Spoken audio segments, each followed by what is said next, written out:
Here's a list of the prophets that God sent to mankind according to Islam.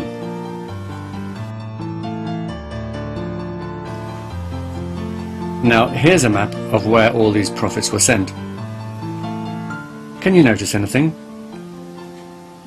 Far be it for me to tell God how to do his job, but couldn't he have spread those prophets around a bit more? Maybe a couple to Norway or Tanzania, a few to China or Canada, or the odd one or two to Australia or India. As for when these prophets were sent, most of them were sent over 2,000 years ago.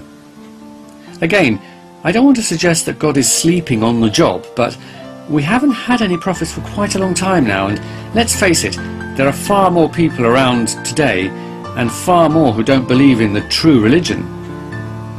Now let's have a look at the divine books that God has sent to guide mankind. Can you guess which area of the world God sent them? You got it, the Middle East. Boy, God really loves the Middle East, doesn't he? The Quran does say that there were other prophets sent. There is a hadith that says there were 124,000 prophets sent. But it seems we only know the names of those who came from the Middle East.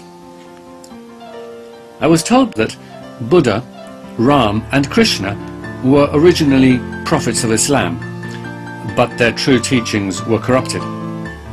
Well, yes, if you mean by corrupted, if you mean completely obliterated and replaced with something that is the very antithesis of everything that Islam stands for, then yes, you could say that they have been corrupted.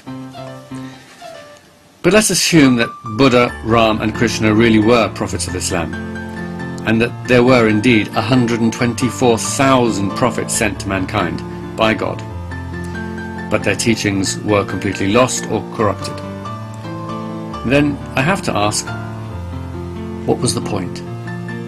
What was the point of sending messengers if their messages had been totally lost? What was the point if people who received their message have neither record nor recollection of their message? According to Islam, the Old Testament and the Gospels have also been corrupted. Only the Quran remains pure and uncorrupted. That's because God himself is protecting the Quran. How do I know that? Well, because the Quran says so. Hang on a minute. Isn't that a bit like saying, it's true because it says it's true? And if God did protect the Quran, then why didn't he protect all the other books? Doesn't God want us to get the true, uncorrupted message? Or does he want it to be a bit confusing for us? Does he want it to be a bit of a puzzle? Some sort of a game, with God as the compere, in a glittery suit, telling us we must choose the correct door, one leading to the joys of eternal salvation and the other the agony of eternal damnation.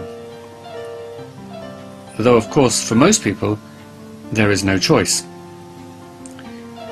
because most human beings remain in the religion of their birth. If you ask them, they'll tell you it really was most fortunate because it also just happens to be the true religion. What a stroke of luck.